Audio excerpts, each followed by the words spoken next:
Hey, Shalom, Shalom. First and foremost, I want to give all praises, honor, and glory to Yahweh, Ba'ashem Yahweh Shai, Ba'ashem Rakah Kadash.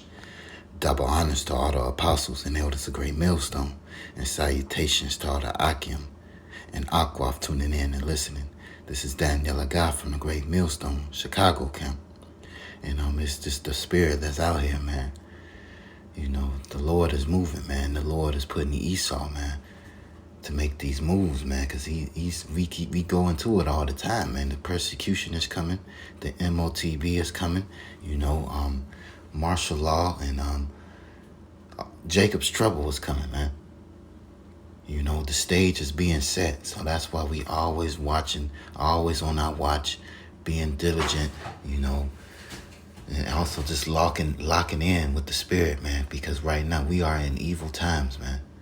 And we go into this all the time, but we can't express it enough, man. We got to be in the right spirit for the times to come, because this shit finna get cut off, man. You know, prophecy is moving, man. The Lord is finna put the spirit on Esau to cut shit off, man. You know, and then we approaching as things continue, those war drums are still beating, but we got to constantly be on our watch, man. And it's Revelations 12 and 10. And I heard a loud voice saying in heaven, now is come salvation and strength in the kingdom of our God and the power of his anointed. For the accuser of our brethren is cast down, which accused them before our power day and night. And that's Esau. Esau always accusing us, man. Esau set stages up. And that's what he's going to do, man. I feel like, to speak it as a man, it's going to be some type of false flag, especially around this election time, and Jake going to be to blame, if they even be an election. But you just see how Esau, he's setting the stage, man. He's setting the stage. This is verse 11. And they overcame him by the blood of the Lamb and by the word of their testimony, and they loved not their lives unto death. And that's what it's going to get into, man, because you can't forget, man, we still going to have mortars, man. You still going to have brothers being cast into prison. It's going to be concentration camps. It's going to be all type of shit that's going to go on. That's going to ultimately try our faith, Verse 12, therefore rejoice, ye heavens, and ye that dwell in there, and ye that dwell in them. Woe to the inhabitants of the earth and of the sea, for the devil is come down unto you, having great wrath, because he knoweth that he have but a short time. Esau know his kingdom is over with, man. Stop. But Esau know his kingdom is over with, man. And and he got that spirit, he gonna try to take everybody down with him, because he know it's over, man. He know Esau is the end of the world, and Jacob is that beginning of this that follows,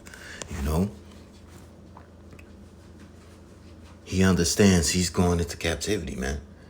He understands the Lord is going to release his people, man. He understands that, man, and he's going to go down kicking and screaming, man.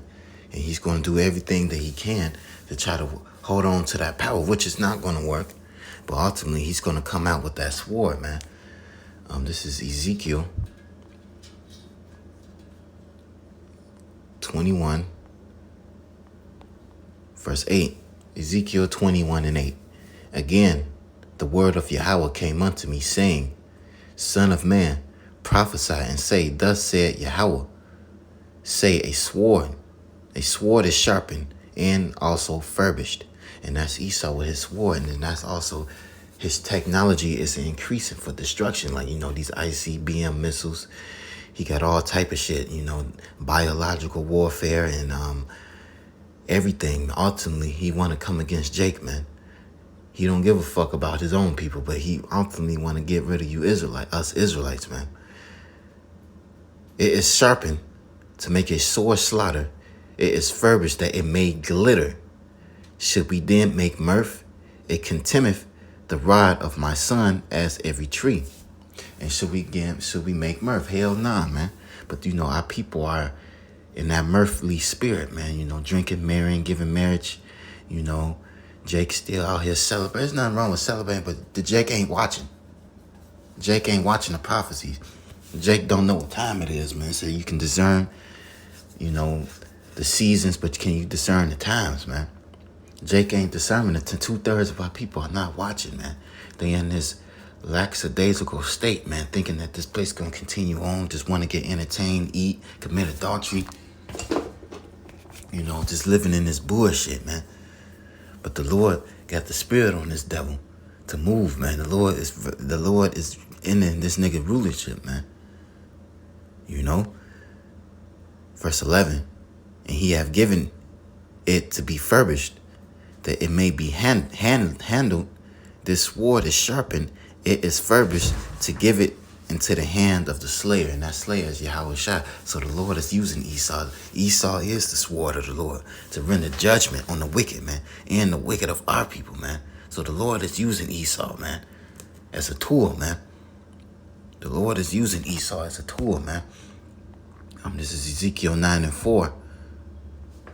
And the Lord said unto me, go through the midst of the city, through the midst of Jerusalem, which is a people before a place, everywhere where the Israelites are, and set a mark upon the foreheads of the men that sigh and cry for all the abominations that be done in the midst thereof. And that's, you know, these prophets out here on the highways and byways, we always in the spirit of sighing and crying. The men of the Lord, man, the 1/3, we in that spirit of sighing and crying, telling the Lord to come on, hurry up.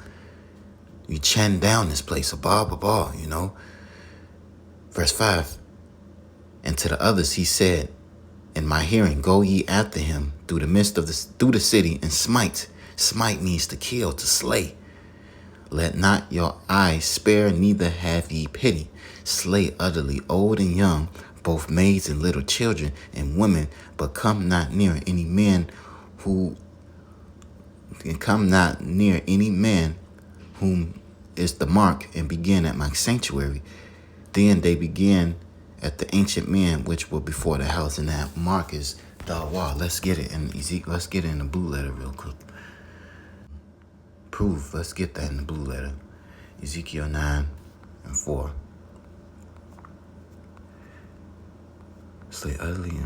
Let's go to the word mark. Ezekiel 9:6. The mark. Strong's H8420. Tav. Is really Dawah. You know, the mark, a sign of exemption from judgment. So that's the Lord sealing his elect. That's the Lord covering the 1/3. That's the Lord covering those men, man. And the 1/3, man. You know, that's that protection from the Lord. That mark of exemption, because everybody else is fucking smoked. You know, the Lord is going to allow judgment to come forth, man. You know, 2/3 of our people are going to be cut off and die, man. And you fucking heathen, y'all done, man. You know? So it's just nothing but judgment coming to this place, man. And the Lord is putting the spirit on Esau to sharpen that sword, man. You know, and this is the times we in, man. Famine. You know, we ain't forget about that. You know, famine, and that's on the rise.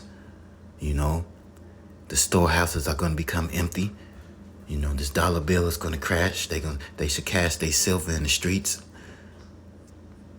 I got that. Yeah, this is Ezekiel 7:19. They should cast their silver in the streets, and their gold shall be removed. Their silver and their gold should not be able to deliver them in the day of the wrath of Yahweh. They should not satisfy their souls, neither fill their bowels, because it is a stumbling block of their iniquity. You ain't gonna be able to buy your way out of this. You know, the Lord don't care about that shit, man. And there's a lot of rich people here, man. And all Jake getting money too. You know? None of that shit is going to be able to save you from the judgment of the Lord, man. If you don't have that mark of exemption, first of all, if you're not an Israelite, you're done. And if you're an Israelite and you're not sealed, you don't have that mark of exemption, you're fucking done, man. You know? And a lot of these people are going to take the MOTB, man, thinking Esau is their savior, thinking that's their form of deliverance, and that's going to be for your destruction, man. You know?